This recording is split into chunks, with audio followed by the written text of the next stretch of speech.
What's going on, everyone? Welcome to cartoon season. Great time today. Been waiting for this for a while.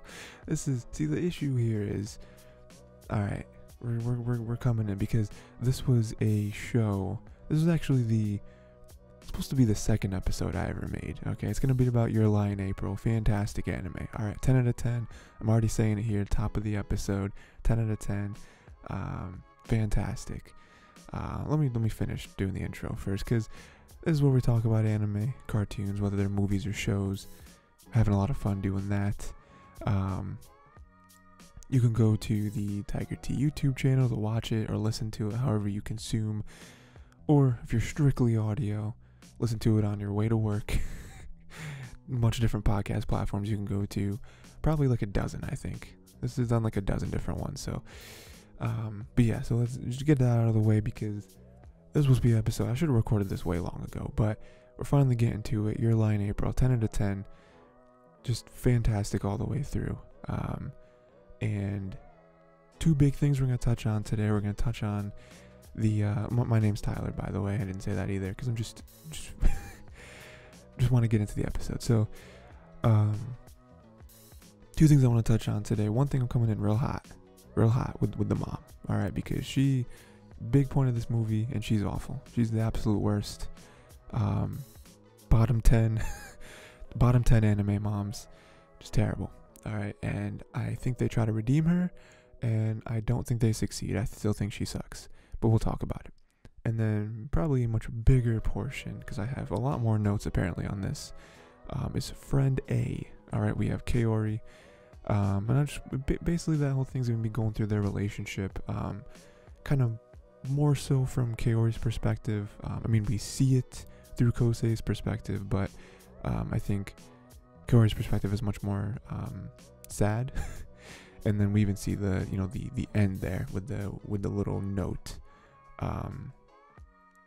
and so we'll get into that, because that is amazing.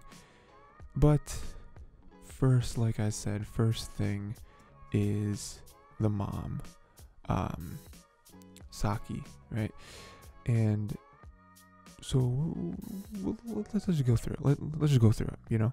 So we have, in the beginning, we don't know anything, right? We know nothing. So it's like, oh, Kosei is playing in memory of his mom, right? His mom played piano. His mom must have taught him piano. So he plays in memory of her. Very sweet, very sad way to start, but I think that builds his character in a way that is very cookie cutter. You know, we've seen it before, like, oh, I play in memory of this person, this is why I'm good, you know, always a prodigy, with the boost and strength and passion of, him wanting to play the best he very can in memory of his mom. I don't think in the beginning we know that his mom is dead. I feel like that's not quite confirmed. Maybe it is, I don't know. But then later on we see that Kosei is trapped in her shadow. Alright, she was apparently very good. And, we start getting revealed more things. You know, it's not quite the bombshell yet, but at this point we're kind of thinking, okay, plays in her memory, but he's overshadowed. You know, she must have also been a prodigy, and now he has to work day in and day out, living up to her, right? People look at him and they're like, that's the son of Saki, right? And that's like, oh, okay, that adds another dimension to this. I'm okay with this. And then the bombshell hits, and we realize that she was not only obsessive with this passion, but she was also abusive, physically and mentally abusive towards Kosei. And that is where it destroys all her character for me. Like, her being a tough teacher is one thing. Her being a strict teacher, her being, maybe sacrificing some of his childhood for this. Not okay, but I can see how a parent would want that. How a parent would, kind of connect certain dots to get to that point in which she's doing that for her son. But the point in which completely ripped his childhood away, to the point where people talked about him, like people whispered about him in school all throughout his life. He didn't really have any friends, really, and even the ones he did have, he couldn't keep on a very stable level, because like every time when they were kids, and the friend, I forget her name, Tsubaki, wanted to like play with him, like, as kids do. He never could, right? He was piano lesson, can't do it, right? And then just the abusive part came out, and it's just like, that's unforgivable to me, you know? Like, we had the scene where she like hit him, you know, blood came out of his face, I don't remember where, in front of everyone, and it's like, what are you, like, you're insane. Like, you have tipped past the point of no return. Like, there's nothing left, you know? And then, yeah, he's a prodigy, and yeah, we've heard stories about stuff like that happening in real life, where amazing, or like people that are amazing at something had very strict and even abusive parent or parents, and you can say, oh, well, that forced them to, you know, we brought the best out of them. And I don't know, like that's great. I think there's a whole, probably much longer conversation that we could have about that, but I don't know, it's debatable. And in this one you see his childhood, and it's like, I don't know if it's worth it. Like, he's missed so much in his life. And even his friends are kind of standoffish at times because of this. And also just like his personality is so, I don't know, it's like cardboard. It's not his fault, it's just how he was raised.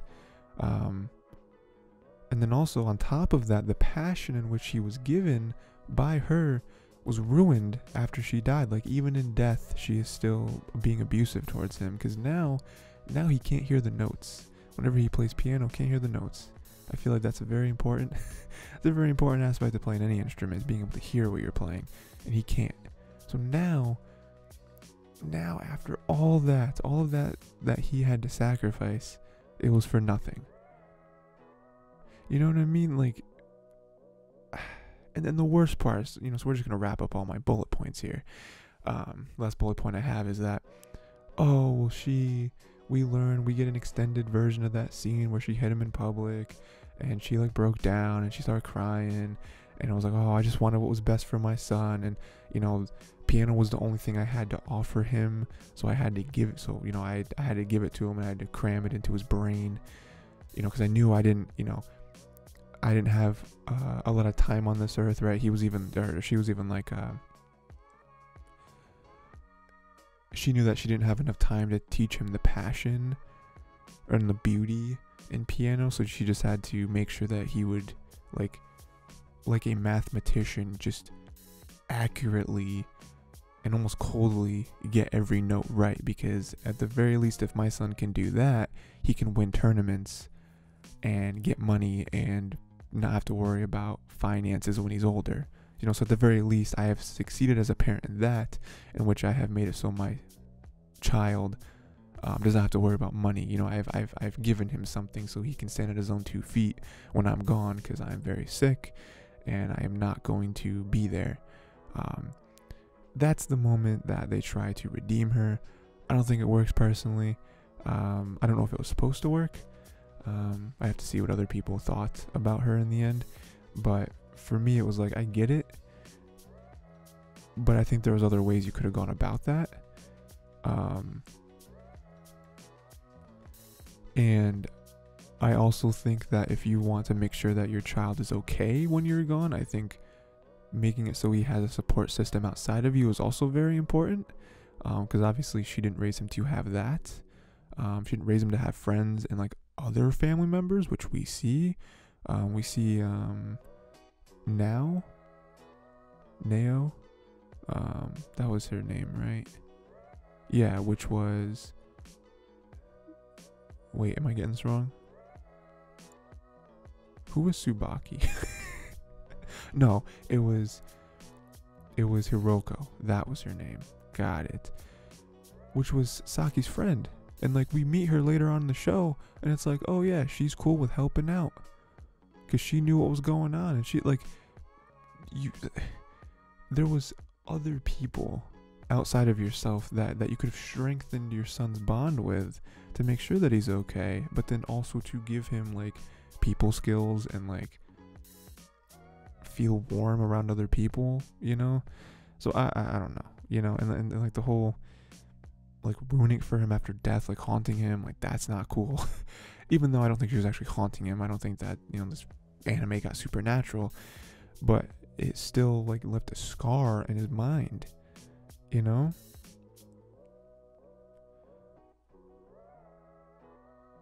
I don't know. I just don't think what she did was worth it. You know, I don't, you know,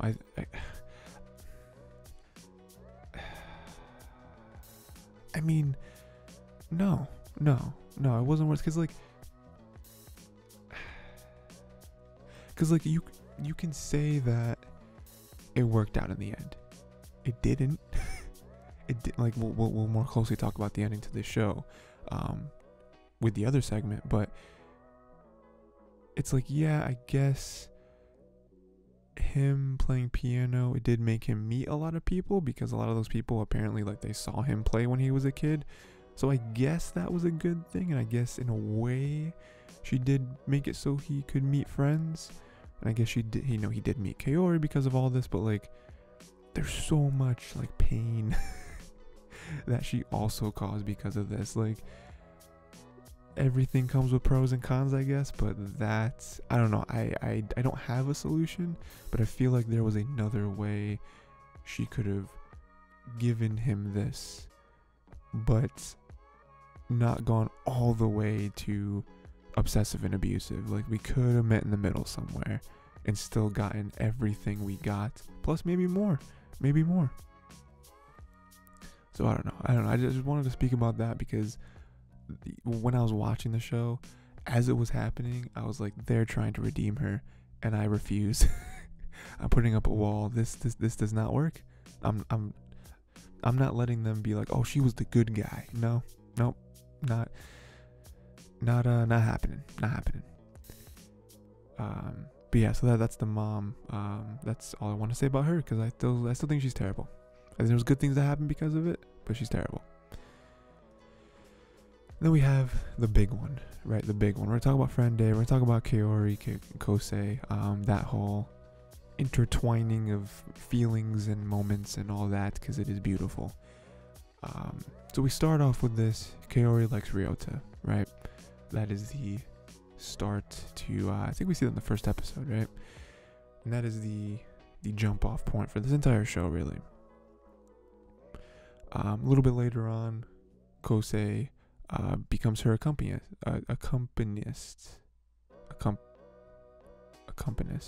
Yeah, I think that's it. Okay, anyway.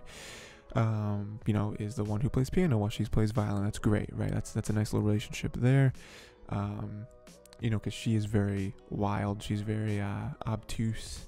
She kind of goes off on her own, and no other piano man can keep up with her, right? They all kind of quit, because they're like, we don't know what you're gonna do. You gotta give us a heads up, but you never do. And then we're looking like fools.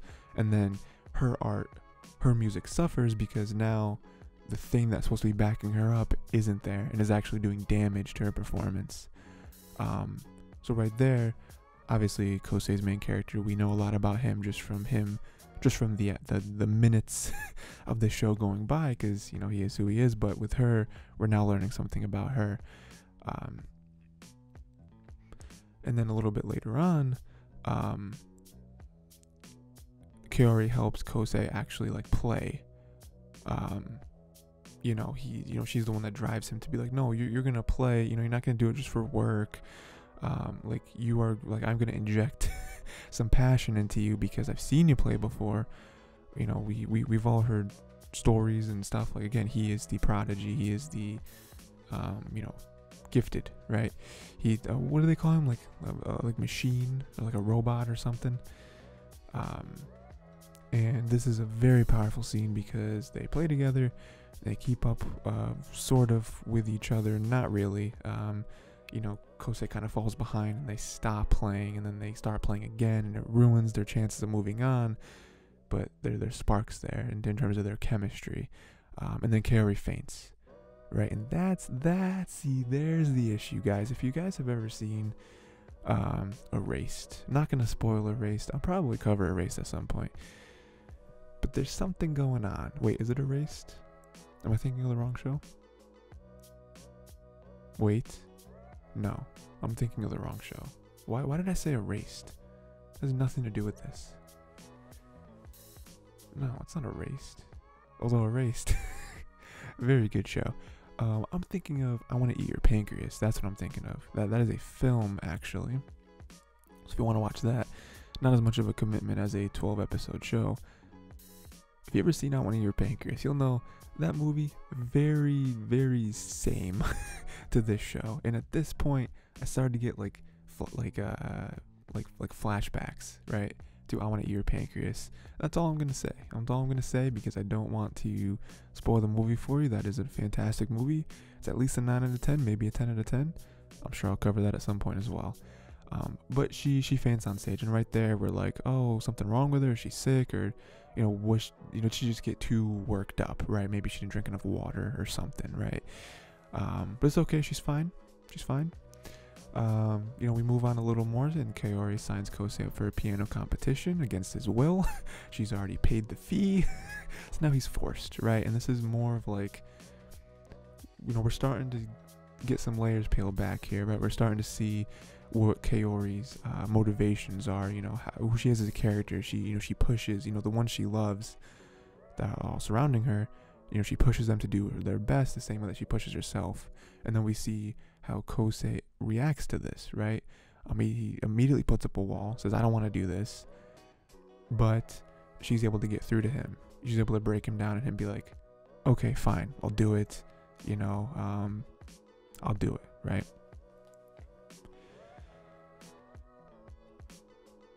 And then, and then we get to the competition, and we see that Kosei plays for Kaori, right? Because we have that whole thing of like, who are you playing for?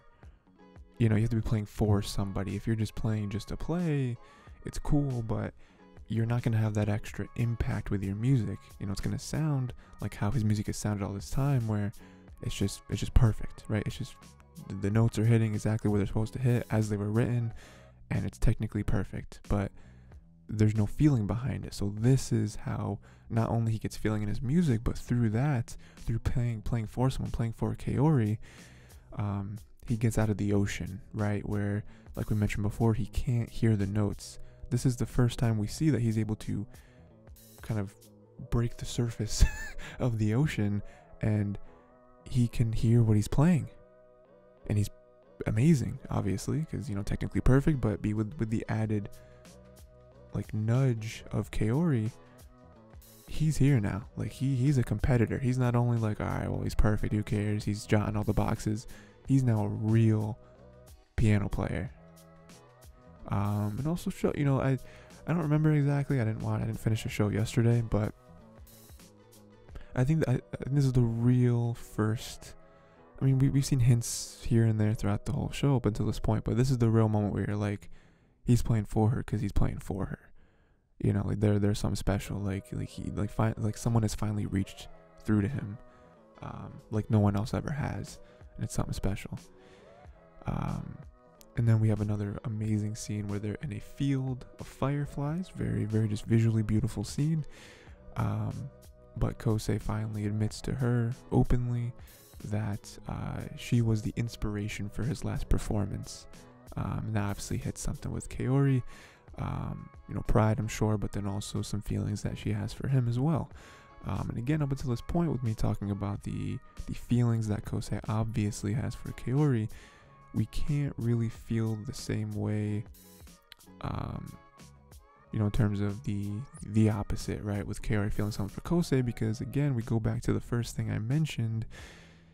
Kaori likes Ryota, right? They're always hanging out, and so Kosei is constantly in the state of, he knows he's not Ryota, and he also knows that he can't fight for her the same way, so it's kind of like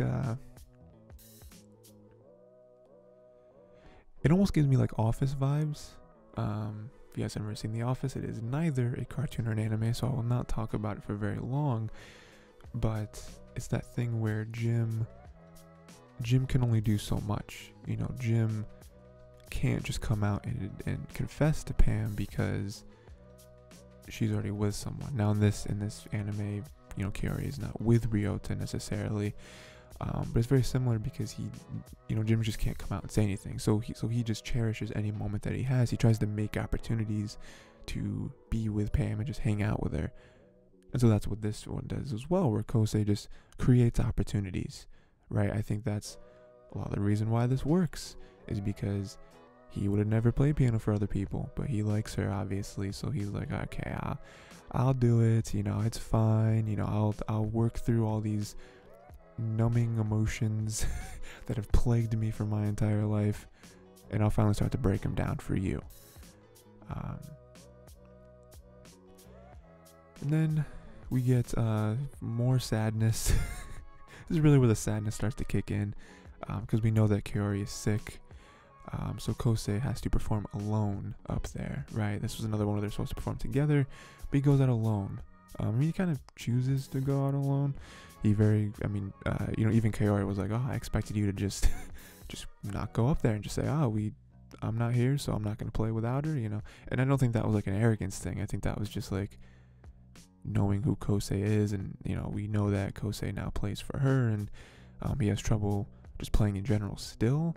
So for Kaori to not be there, it's like, oh, you just imagine Kosei is just gonna, we're gonna skip this one, you know?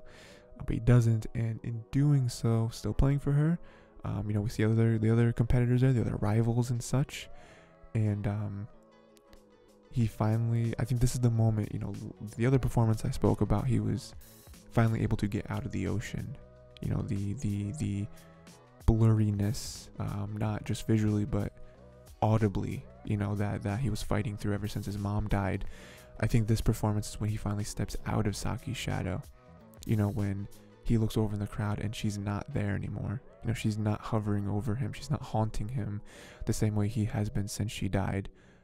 Because he's found a new inspiration. Not only a new inspiration in Kaori, but he's finally realized, like really realized, that there's other people out there that are also rooting for him. You know, his rivals, quote unquote, but they are his friends.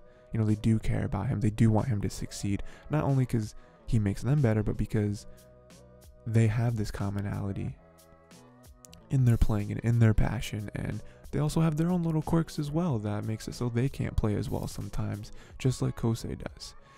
And I think that is also, stepping away from the whole Kaori friend A thing for a second, that is a very, very important and impactful piece of this show, is his support system, like we talked about in the last segment with his mom. Like, she didn't, like, again, I guess unintentionally she did, because all these people apparently were at the same show to see him play, but like, this is what he needed people around him, you know. And he also, again, something that his mom did not give him, is that he's been finally able to step out of that and realize that people have been there for him always, but he just never really realized it because he doesn't know what it means to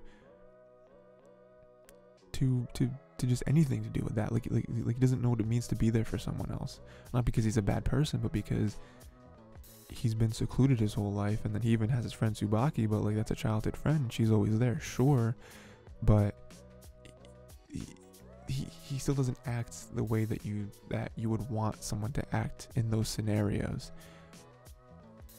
And now he finally realizes that he's finally, again, broken out of that. He's a new person. And then I spelled that weird. There it is. That's why I spelled it, because I didn't know what that word means. And then a little later on, we see Kaori calling Kosei to bring Canales. I don't know what the word is. It's like those like pastry things or whatever that like Kaori likes. She calls him to bring those in tomorrow, which is a very nice little thing, right? Kosei on his side, again, creating opportunities. He's very happy whenever he can just speak to Kaori, especially with the wall, the seeming wall that is Ryota. We'll learn a little bit more about that a little later. But we then later see Kaori collapses in the hospital.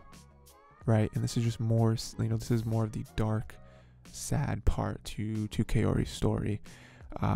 That she is sick, and she's like real sick. She didn't just have like a cold or a fever or low blood sugar. She is sick. She's not okay. And then we really start to see that struggle as well in her own mind and with what she's trying to do with her life and the people around her.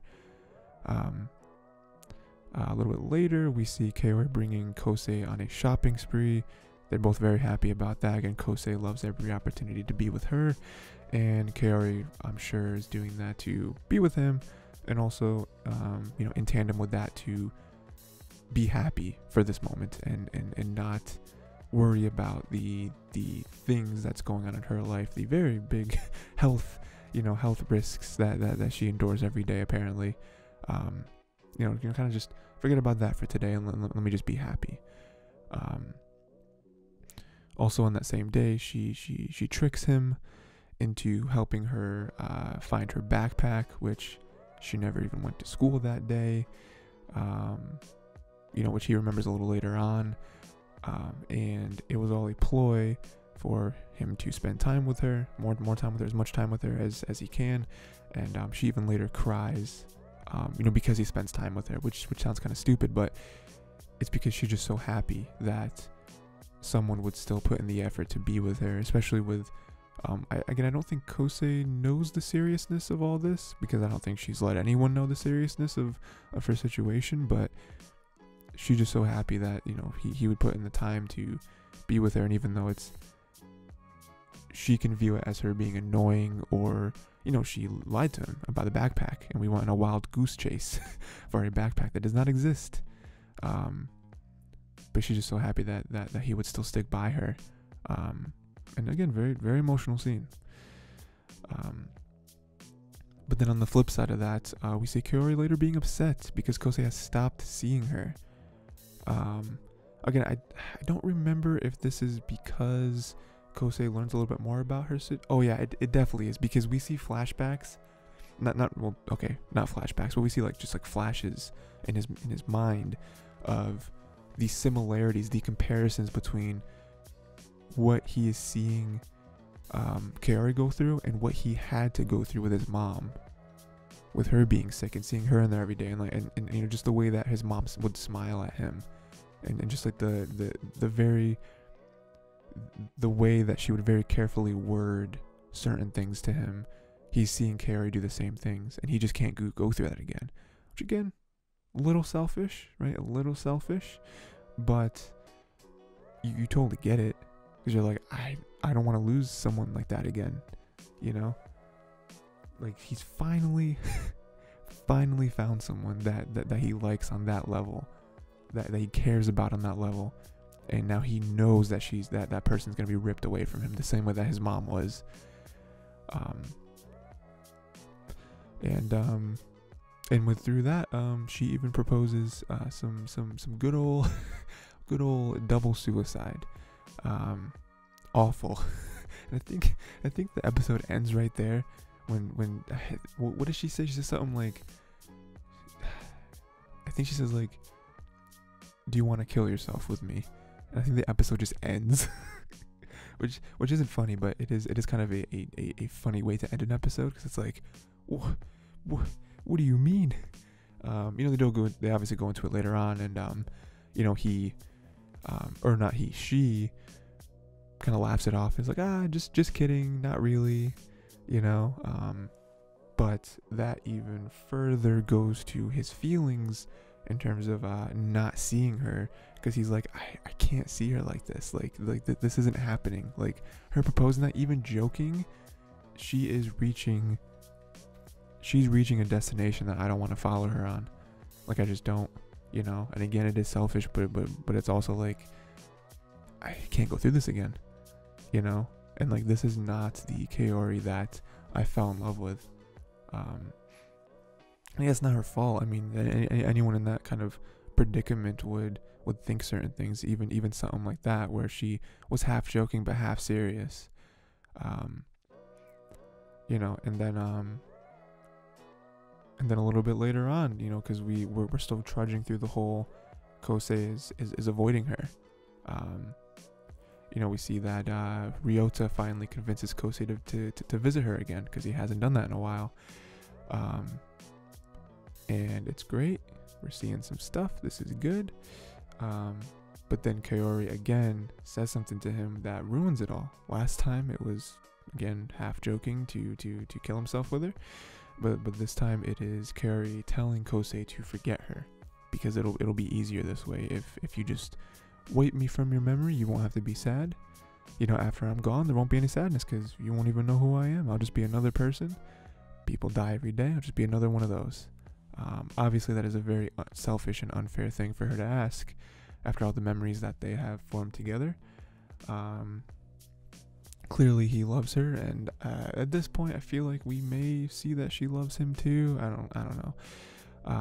But I mean, that's super unfair to ask of someone. You understand why she's asking it, because I mean, at this point again, yeah, she definitely loves him, and she's on the other side of what he's feeling, where he's like, I love her and I don't want to see her go through this. She's feeling the same way, where she's like, I don't want to hurt him any more than I probably already have. So you should just cut ties with me right now.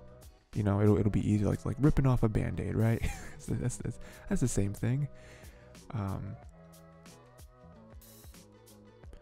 And then Kosei gets a little sneaky, a little clever, and he decides to perform with Nagi, Ryota's little sister, also apparently his rival. And he does that for a reason. He does it to push now some passion into Kaori, which it works. It works. We see, as they're performing, we see a cutaway to her in the hospital. She's standing up and she's miming playing the violin alongside the piano performance that she is hearing. And again, it's another showcase of this relationship of them pushing each other, and them believing in each other, and them wanting each other to be happy and go through with their passions. And then Kosei gets very bold, and he asks her very aggressively for one more performance with them too. He's like, I have to perform with you one more time, because right now it's not enough, and they both know what she's going through, and we need to be on the stage one more time. We have to. That's a very tough thing for him to ask, because she is losing her passion, which we've seen, which was the whole point again of him performing with Nagi. But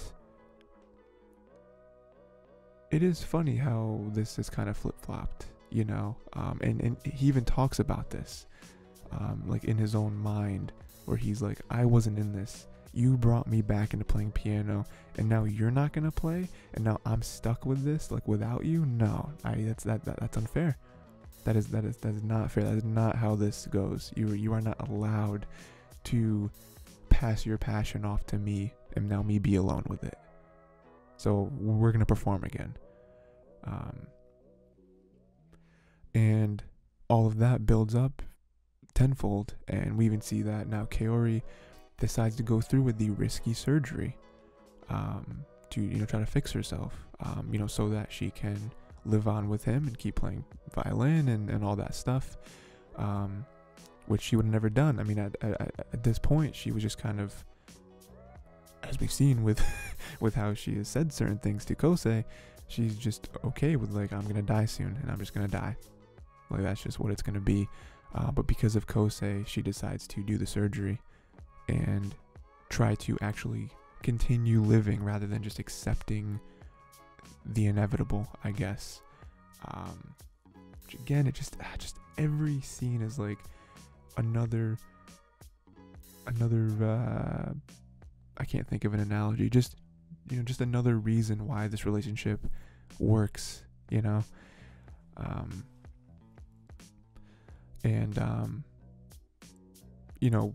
we see another very sad scene where it just seems like every time something might get better, we get hit with another zinger. Because again, we see Ryota helping Kosei go see Kaori. I'm pretty sure this was after the conversation between, like, where Kosei basically admitted feelings for her to Ryota. Ryota was like, yeah, man, I know. It's clear. You know, and again, that's a very tough thing for him to do because, you know, Ryota likes her as well, but not in the same way. Like, Ryota's that dude that likes a lot of people. So you're just like, hey, man, that's cool. Kaori likes me. Let's hang out and stuff. But Kosei is, like, really in it. So they go there, and then, unfortunately, like I said, we see Kaori having a heart attack, I think. Possibly a seizure. I'm not really quite sure. But she's not in a good state. And they can't see her, and that ruins Kosei. It's not a good thing. Ruins him.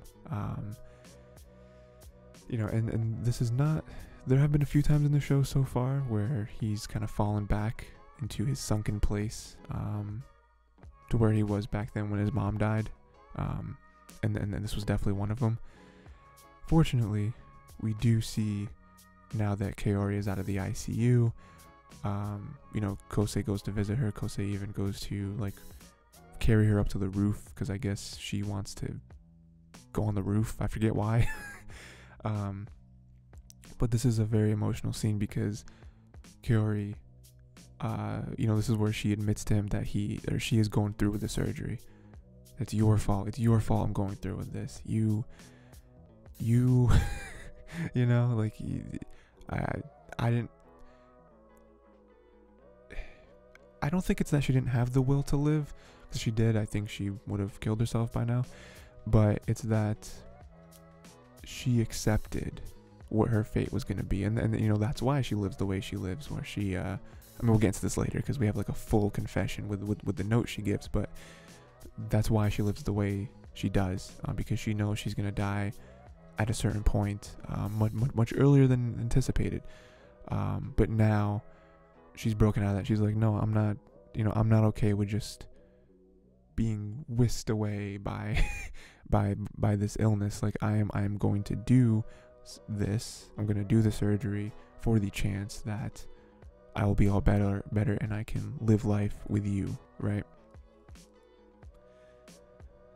And it's tough, you know. Then there's this kind of last part of the show where you know, Kosei is performing at his piano thing. Everyone's watching. It's beautiful. It's amazing. You know, he's playing for her, and at the same time, it's cutting back and forth to Kaori being in the hospital, and then her going under for the surgery or whatever. And it's not explicitly said in this scene, but especially with the way that Kosei starts playing and the imagery that starts being shown with like Kaori popping up and all that stuff, it's like, oh, they're telling us that Kaori has died. She has not made it through the surgery, and now Kosei is performing for her as like a final farewell to Kaori. And man, if this isn't this isn't one of the just most powerful emotional scenes in any anime that I've ever seen, man, crazy, insane. I don't have words for it. Like, and then for him to be crying, and then like this is the final, like, oh, it's just so good, you know. And then we have the end where this is more where I want to discuss it, but like, he gives, oh, it's so good. Okay, so first of all, the ending before this, let's kind of talk about that first. Him playing for her, beautiful. Like, he was out of piano. She got him back into it. Because he loved her, and he played for her, and he's able to find his passion again. But kind of like his own will to live, almost. You know, he's able to get his support system, which he never really realized he had. You know, even though he had Tsubaki, like, that was really it, and he wasn't really like super close, like the relationship that they should have had, they didn't, and now they do. I'm not just talking about because at the end, like, it, you know, seems like they're gonna get together now. Like, it's so good, right? And then we have the ending where first I didn't realize why it was called Your Lie in April. Maybe smarter people who were watching this realized it much earlier in the show, but it's called, guys, It's called Your Lie in April because she told a lie. She told one small little white lie that Kaori likes Ryota.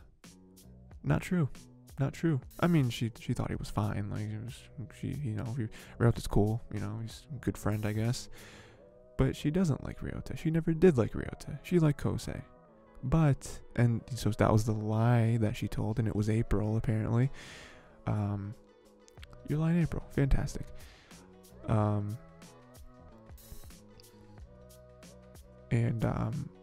Sorry, I just lost everything for a second there. But yeah, and then we have the ending where like she leaves a note for him, and he reads it in her own voice, and it's basically her going through and saying that she told a lie, she lied to Tsubaki about liking Ryota, and then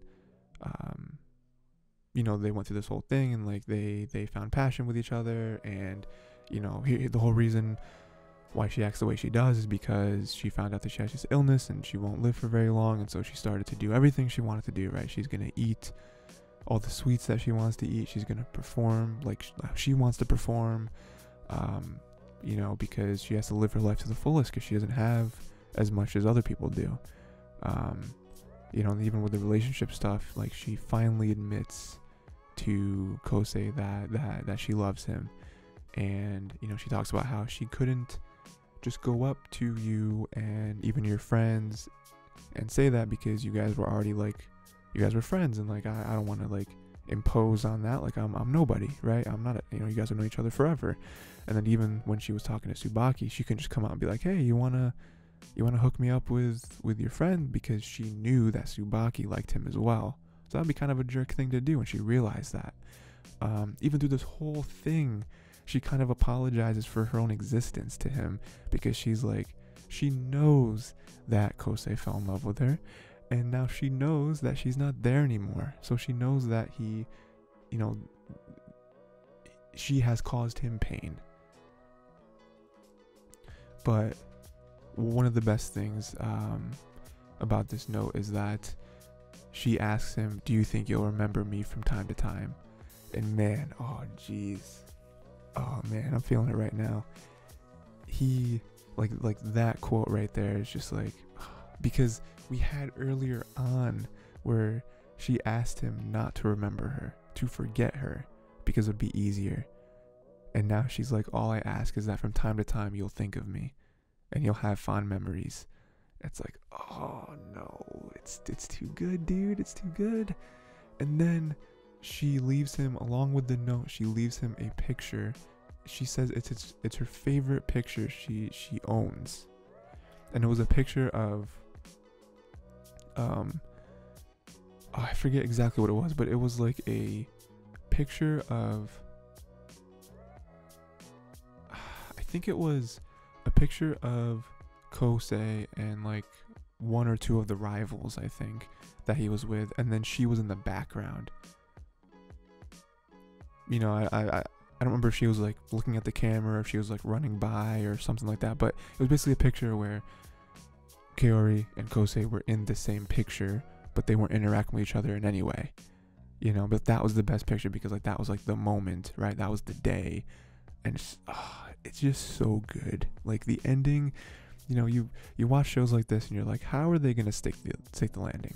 How are they going to tell us in a way that doesn't feel empty? How are they going to tell us in a way that it still feels impactful? And for it to end with this note, and her to basically like, for her to confirm not only to him but the audience, like everything, like all of her motivations, all of her thoughts and feelings, and for her to even end cap it with some quotes in there, such as the "Do you think you'll remember me from time to time," which is a callback, like, and then with the letter to even further show like, hey, ever since that day, that is when this started, and then even after that, because that's not the ending, we have a little bit after that where, again, you definitely feel like this is because of stuff that Kaori said to him through this letter, that he looks up and like has a moment with Tsubaki, and it's like they're gonna get together, like through the will of Kaori, that's kind of reinvigorated both of them and opened their eyes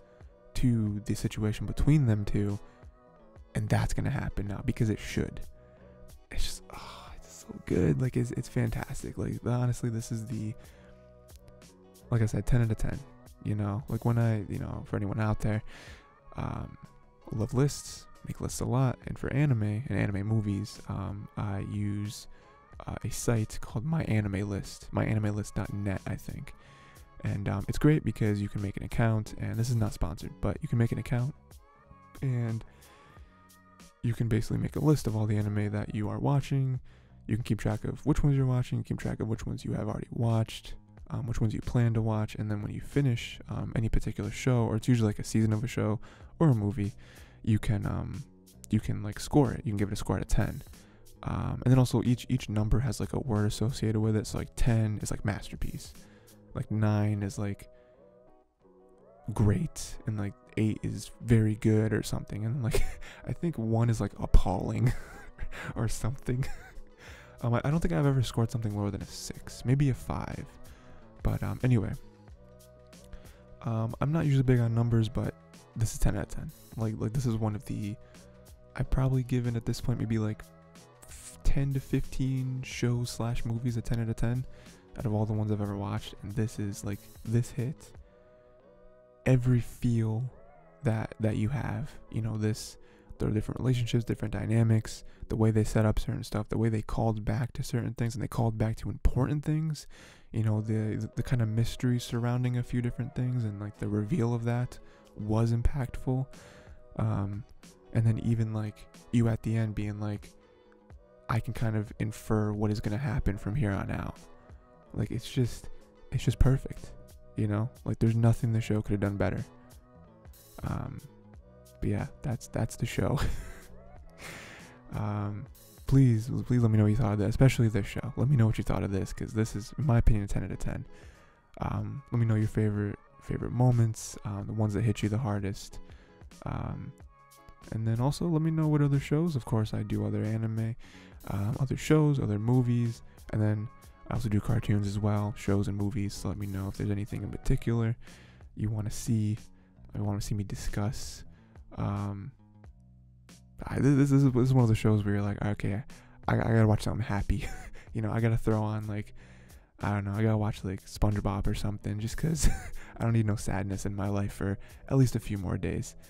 But yeah, that's pretty much it. There are other episodes. Go watch other episodes of Cartoon Season, as well as some future episodes, as always. And yeah, that is pretty much it. So until next time, I guess just live your life to the fullest. You know what I mean? Don't give up on your passions, and let people make you better.